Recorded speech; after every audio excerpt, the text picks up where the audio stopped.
everyone. And from today, we will start the series of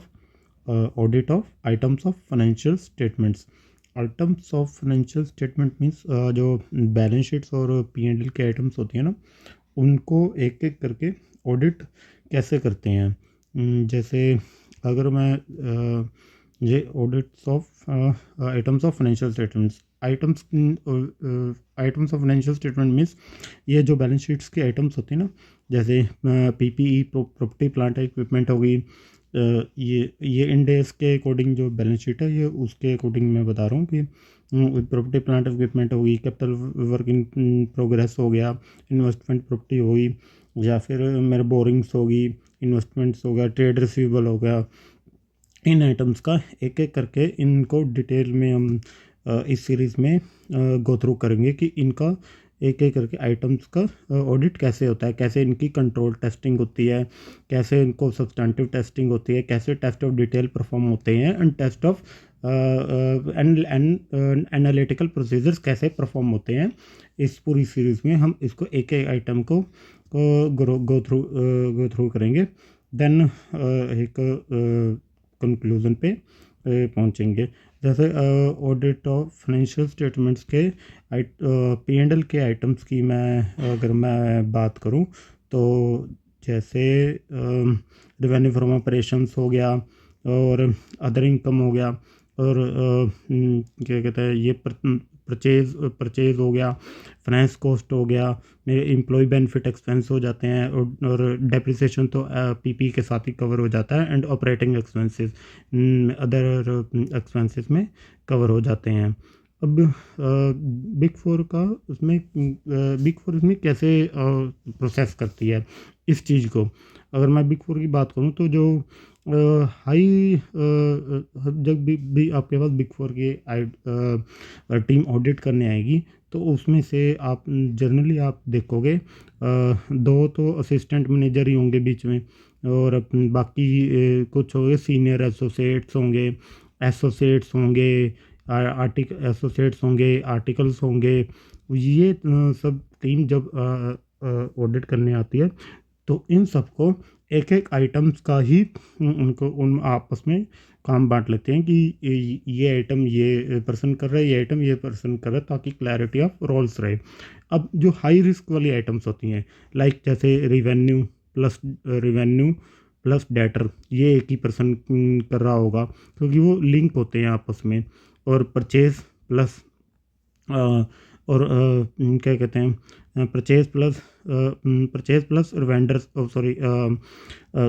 trade payables, purchase plus trade payables, और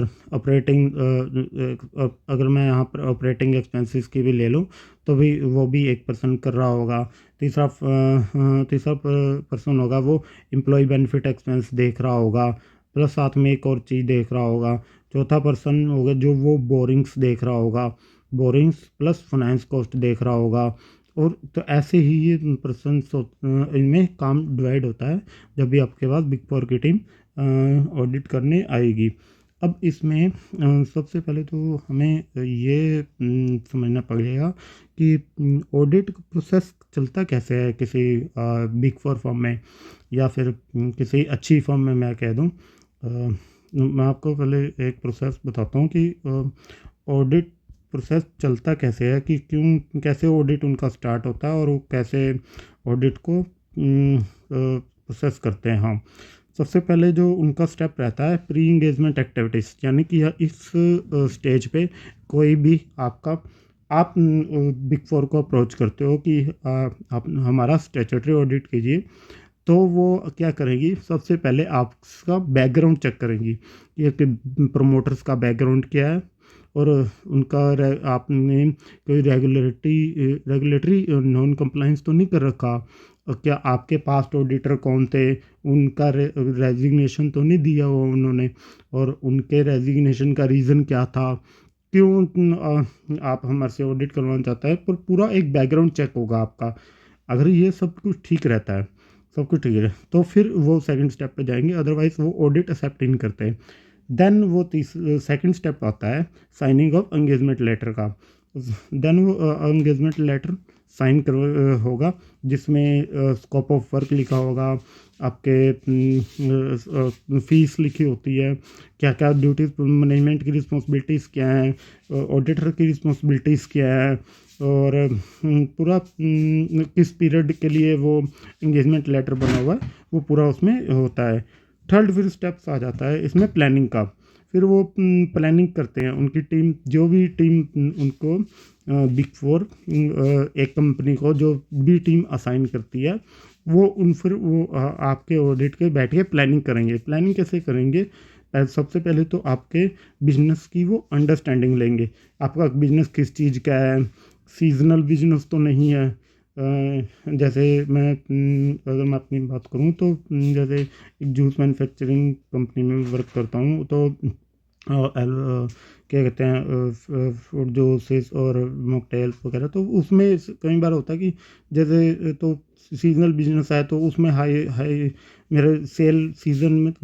summer में मेरी cell ज़्यादा होगी, तो कैसे उसको प्रोसेस ले रहे हैं, तब मेरी कैसे एक्सपायरी को लेके जाते हैं, ईआरपी कौन सा चलाते हो आप, प्रोसेस कैसे चलता है पूरी कंपनी में, कैसे आपके एसओपीज बने हुए हैं कि नहीं बने हुए, आप क्या प्रोसेस फॉलो करते हो, पूरा एक बिजनेस की प्लानिंग में अंडरस्टैंडिंग ले लेते हैं। देन फिर कि वो क्या करते हैं कि मैटरलिटी निकालते हैं कंपटीशन की।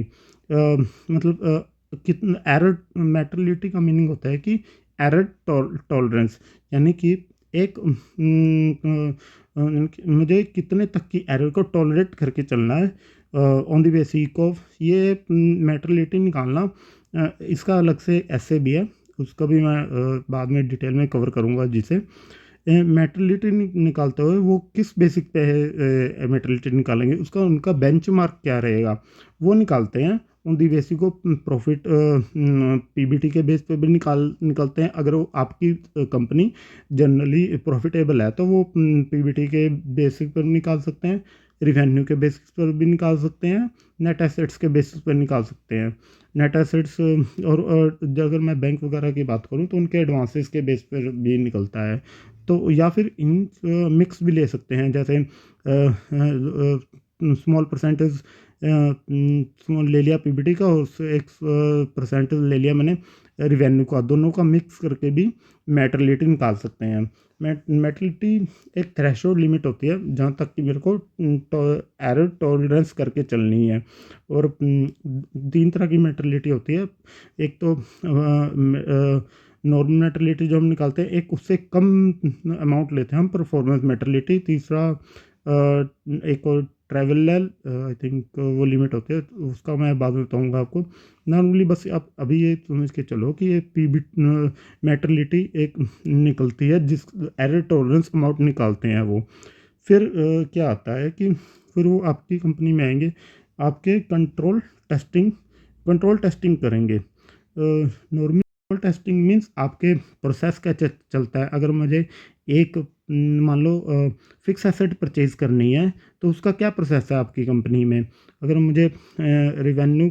सेल करनी है, सेल का प्रोसेस क्या है। आप किसी ने ऑपरेटिंग एक्सपेंस हुआ, तो उसका प्रोसेस क्या है, क्या उसके कोई एसओपीज बने हुए हैं, या फिर उसका कोई क्या कहते हैं, चेक कैसे करते हो, किसी चीज़ का वेरिफिकेशन कैसे होता है। और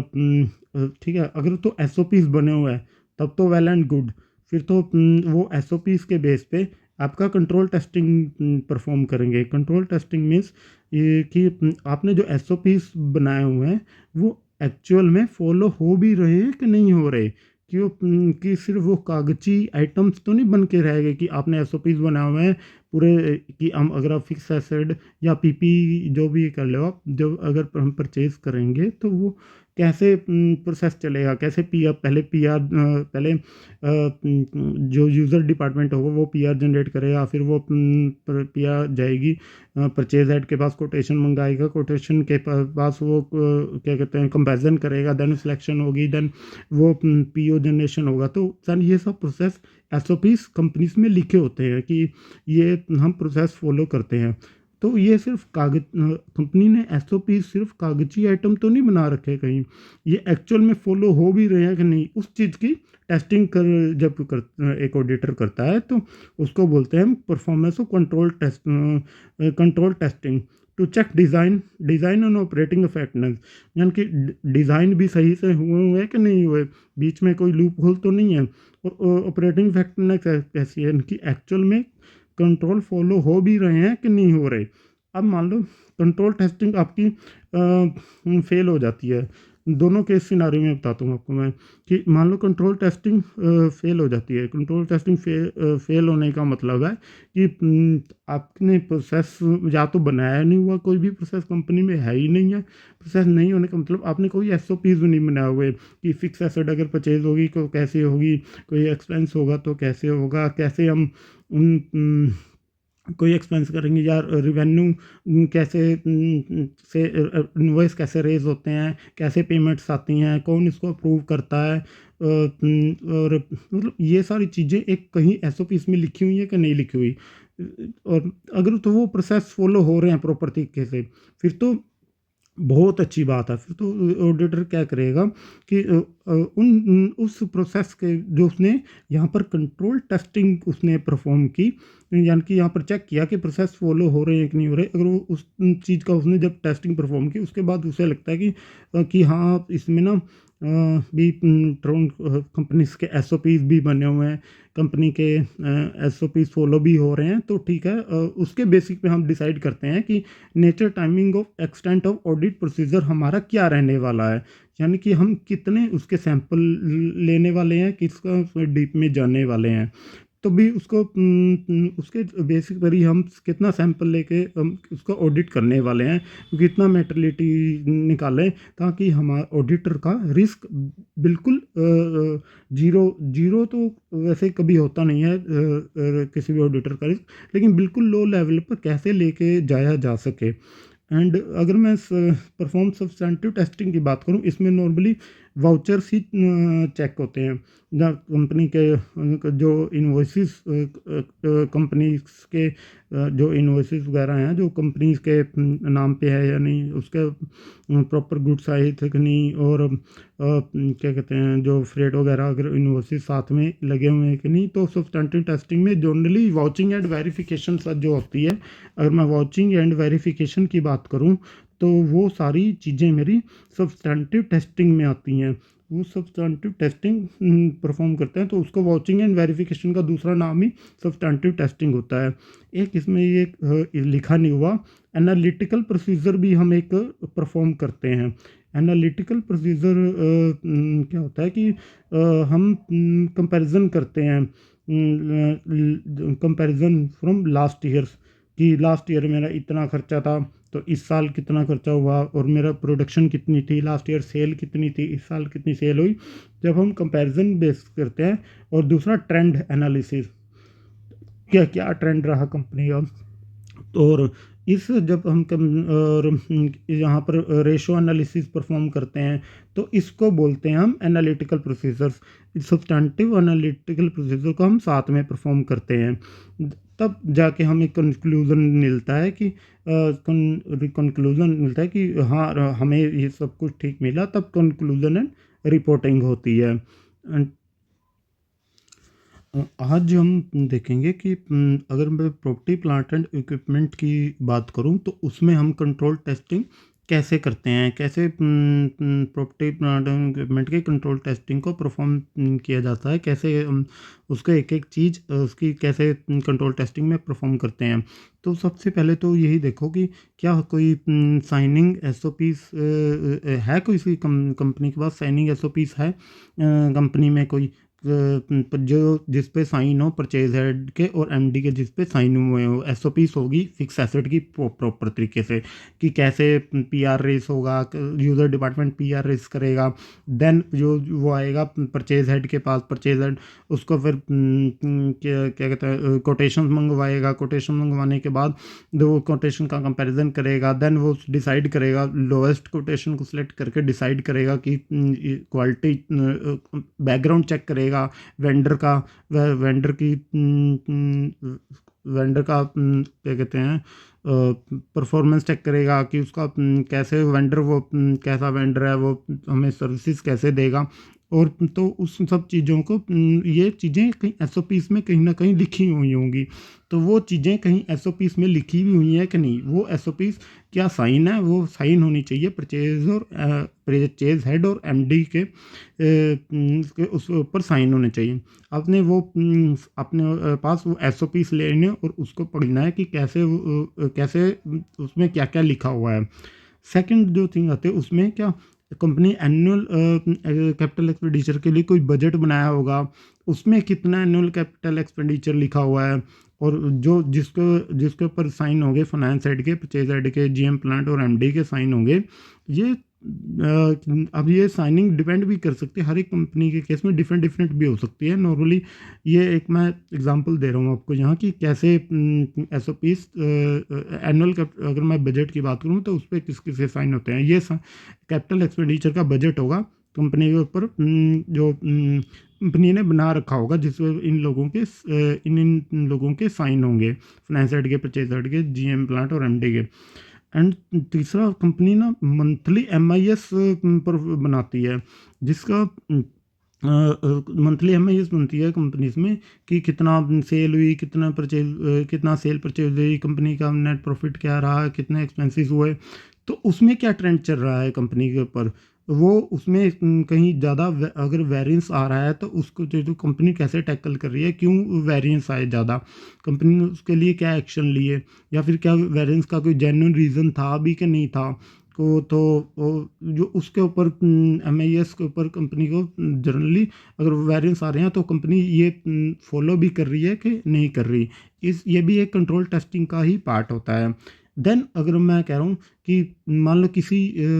यूज़र डिपार्टमेंट को मुझे फिक्स एसेट चाहिए, तो वो क्या करेगा। सबसे पहले जो भी यूज़र डिपार्टमेंट होगा, मान लो परचेज प्रोडक्शन हेड है, अब वो कह रहा है कि मुझे ये एक मशीनरी चाहिए कि जिससे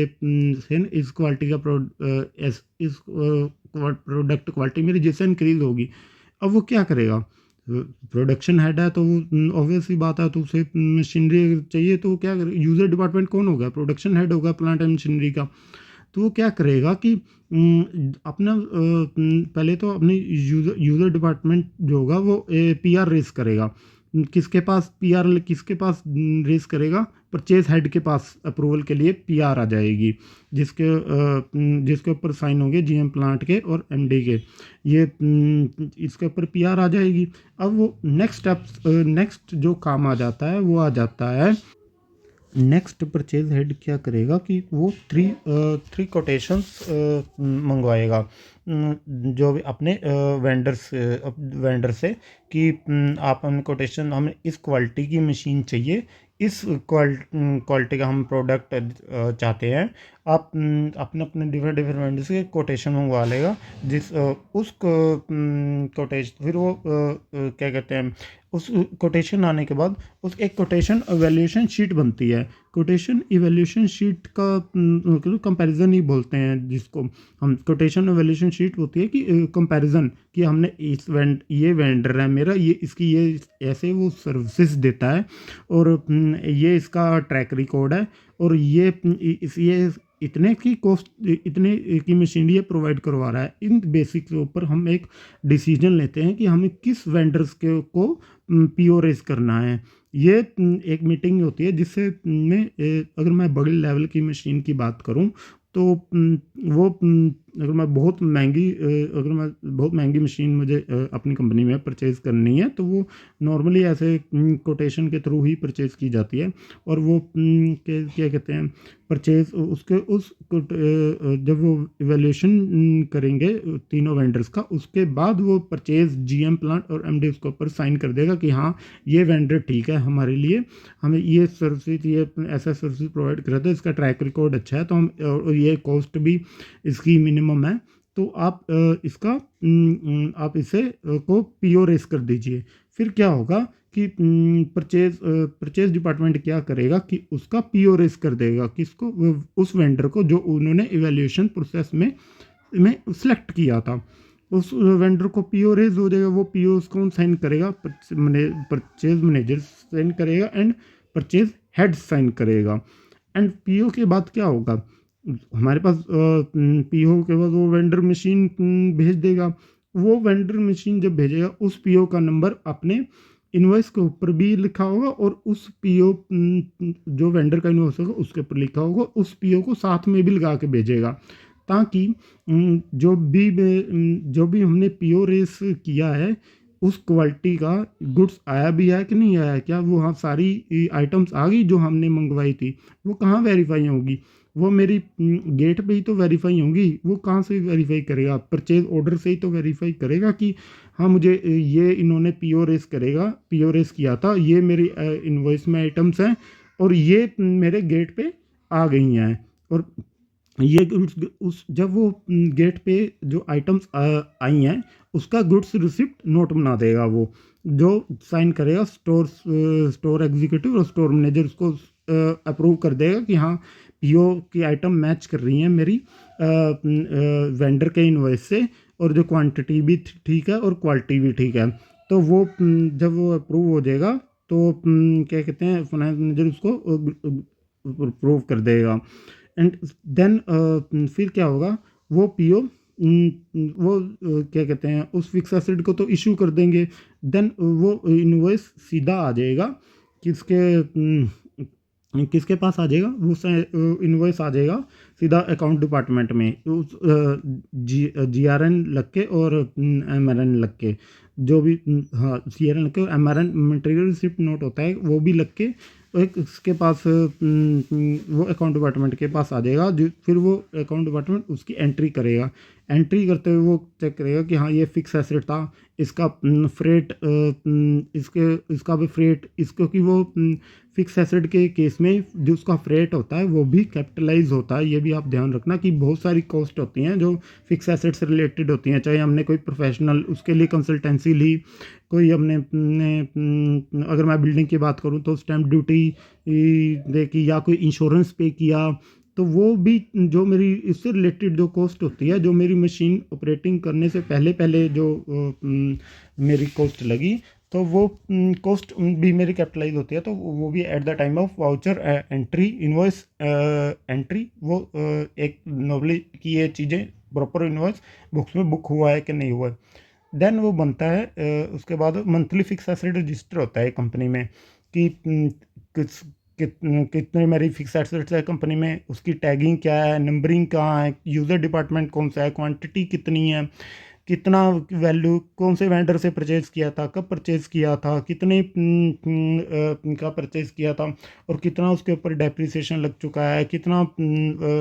उसकी एसेट उसका यूज़र डिपार्टमेंट क्या है, किस कंडीशन में है वो एसेट्स, और WDV क्या है उसकी। तो वो एक सारी चीज़ें फिक्स एसेट में मेरी मंथली बनता है और मंथली उसको साइनिंग भी होती है। ये fix asset register eight the time of physical verification भी बहुत काम आता है। जब फिक्स एसेट रजिस्टर से ही तो वेरीफाई करोगे कि इतनी मेरी फिक्स एसेट्स मेरे फिक्स एसेट रजिस्टर में है और फिजिकल में इतनी है भी हैं कि नहीं है। जब मैं फिजिकल वेरिफिकेशन करने जाऊँगा और टैगिंग प्रॉपर है कि नहीं, जो मेरे टैग मेरे फिक्स एसेट रजिस्टर में लिखा हुआ वही फिक्स एसेट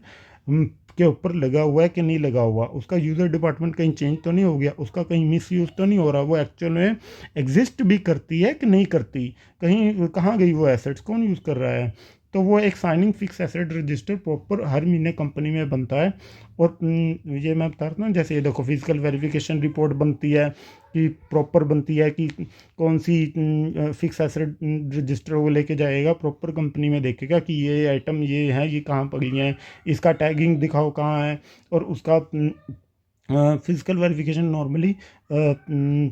एक साल में एक बार तो परफॉर्म करना ही चाहिए, नॉर्मली हमारी कंपनीज में होता है, और प्रॉपर टैगिंग होती है और सब कुछ होता है। और कंपनी इंश्योरेंस, अब नेक्स्ट आता है कि कंपनी ने इंश्योरेंस पॉलिसी भी ले रखी है कि नहीं ले रखी उस PP के अगेंस्ट में। PP जो भी हमने मशीनरीज जो हमारी कंपनीज में है, क्या उसकी कोई इंश्योरेंस तो नहीं, इंश्योरेंस भी ले रखी है कि नहीं, कि कल को कोई फ्लड आ जाता है या फिर मैं कहता हूँ की कोई भी अटैक हो जाता है, जैसे आजकल तो बहुत वॉर चल रहे हैं, मान लो आपका बॉर्डर पे कंपनी है आपकी, या बॉर्डर के पास कंपनीज हैं, क्या कोई वॉर, अगर मैं वॉर की बात करूं कि वॉर की सिचुएशन में आपकी कंपनी के ऊपर भगवान ना करे कुछ हो जाए, तो उसके लिए आपने क्या प्रिकॉशंस लिए हुए हैं, क्या कोई ऐसा इंश्योरेंस लिया हो, वॉर का कोई इंश्योरेंस लिया हुआ है कि नहीं लिया हुआ। तो वो सारी चीज़ें एक eight the time of control testing हमें ध्यान रखनी पड़ती हैं। नेक्स्ट वो पीपी मान लो सेल होगी, अब वो पीपी कभी भी सेल भी हो सकती है। मान लो एक पुरानी मेरी मशीन गई, नई भी आ सकती है। तो वो अब वो पुरानी मशीन गई, तो उसको डिस्पोज ऑफ कैसे किया, उसको फिक्स एसेट रजिस्टर में से कैसे हटाया, उसको फिक्स एसेट रजिस्टर में से जब वो हटाएंगे तो क्या वैल्यू थी उसकी, कितने की गई, उसका प्रॉफिट एंड लॉस कैसे निकला उसका, किसके ने उसको डिस्पोज ऑफ किया, किसने उसको अप्रूव किया कि हाँ ये मशीनरी, हम किसने डिसीजन लिया था कि ये मशीनरी हमारी, हाँ अब हम बेच देंगे, इस मशीनरी को बेच देंगे, किसने डिसीजन लिया, किसने उसका इवेल्यूएशन किया। ये सारी चीज़ें कंपनी में होती हैं कि उसको at the time of sale of assets उसको फिक्स, फिर जब वो सेल हो जाती है तो मेरे एफ में से भी वो हट जाती है। और एक होता है इम्पेयरमेंट टेस्टिंग का। अब इम्पेयरमेंट टेस्टिंग क्या होती है, इम्पेयरमेंट टेस्टिंग और डेप्रिसिएशन दोनों डिफरेंट चीज़ें होती हैं। ये मैं आपको किसी और वीडियोस में बताऊंगा कि इम्पेयरमेंट टेस्टिंग और डेप्रिसिएशन में क्या फ़र्क होता है। इम्पेयरमेंट टेस्टिंग, अभी आप कह रहे हो कि कंपनी, एक मैं अगर plant and machinery fix asset की बात बात करूँ तो उसका मान लो किसी लीगली कोई लॉ ऐसा आ गया कि आप ये मशीनरी ऐसे नहीं चला सकते, या फिर ऐसा कुछ आ गया, कोई भी लीगल इशू, गवर्नमेंट ने कल को ऑर्डर निकाल दिया कि आप इस लेवल की मशीनरी नहीं चला सकते, या फिर यहाँ पर आप नहीं बिल्डिंग खड़ी कर सकते, तो उसी दिन बिल्कुल वैल्यू फिक्स एसेट की मेरी गिर जाएगी। उसको बोलते हैं, एक तरह का इम्पेयरमेंट टेस्टिंग होती है कि कितनी मुझे कैश फ्लो जनरेट करके देगी वो मशीनरी, और उसकी आज के दिन में वैल्यू क्या है, तो दोनों को कंपैरिजन करता हूँ, जो भी लोअर होगा तो वो उसको ये एक तरह का इम्पेयरमेंट टेस्टिंग करते हैं हम नॉर्मली। ये हर साल परफॉर्म होनी चाहिए। इसका अलग से एक इंडेस भी है, इंडेस आई थिंक 105 या 36 है, मुझे श्योर नहीं हूँ मैं, बट 105 ही है। अब एनुअल फाइनेंशियल स्टेटमेंट्स में उसके रेलिवेंट डिस्क्लोजर्स दिए हुए हैं कि नहीं दिए हुए। एनुअल फाइनेंशियल स्टेटमेंट डिस्क्लोजर्स कैसे जाते हैं कि जैसे प्रॉपर फिक्स एसेट रजिस्टर बनाया हुआ है कि नहीं हुआ, डेप्रिसिएशन शेड्यूल प्रॉपर है कि नहीं, उसमें एडिशन डिलीशन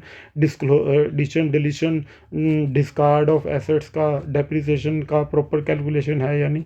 तो वो एक प्रॉपर तरीके से फाइनेंशियल स्टेटमेंट में दिखाया हुआ है कि नहीं दिखाया हुआ, किस रेट पे डेप्रिसिएशन लगा हुआ प्रॉपर। जैसे पहले अगर मैं शेड्यूल 3 की बात करूँ तो सबसे पहले लैंड एंड बिल्डिंग, लैंड आती है, फिर plant building, plant and machinery, फिर फर्नीचर आ जाता है, फिर आपके आते हैं कंप्यूटर्स, देन लास्ट में व्हीकल्स। तो इस तरीके से प्रॉपर तरीके से फाइनेंशियल स्टेटमेंट्स में दिखाया हुआ है कि नहीं दिखाया हुआ। और सीविप की बात करूँ, सीविप means capital work in progress, जो मैं आपको इंडेस में दिखा भी रहा था कि उसका भी एक सीविप क्या होता है कि मान लो मेरी अभी बिल्डिंग बन रही है, बिल्डिंग अभी मैं पैसे लगाई जा रहा हूँ, लगाई जा रहा हूँ, एक दिन वो बन के तैयार हो जाएगी। जितना भी मैंने आज तक पैसा लगाया, तो उसके ऊपर तो एक जब जिस दिन वो बन के तैयार होगी, जब तक वो नहीं बनती, जब तक वो उस बिल्डिंग पे पैसा लगा रहा हूँ, एक लैंड बिल्डिंग प्रॉपर बिल्डिंग पैसा लगा रहा हूँ, तो उस दिन तक को हम कैपिटल वर्क इन प्रोग्रेस बोलेंगे, जब तक वो बन रही है। जिस दिन वो बन के मेरी प्रॉपर तैयार हो गई, उस दिन मैं क्या करूँगा कि उस कैपिटल वर्क इन प्रोग्रेस से मैं ट्रांसफ़र कर दूंगा एक प्रॉपर मेरी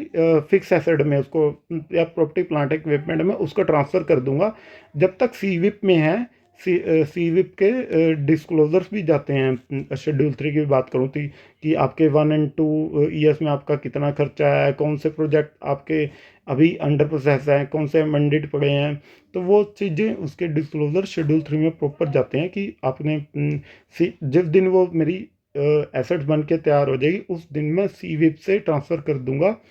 अपने फिक्स एसेट में, उस दिन से मैं डेप्रिसिएशन लगाना स्टार्ट कर दूंगा। एंड अगर मैं बात करूं, हाँ सेकंड,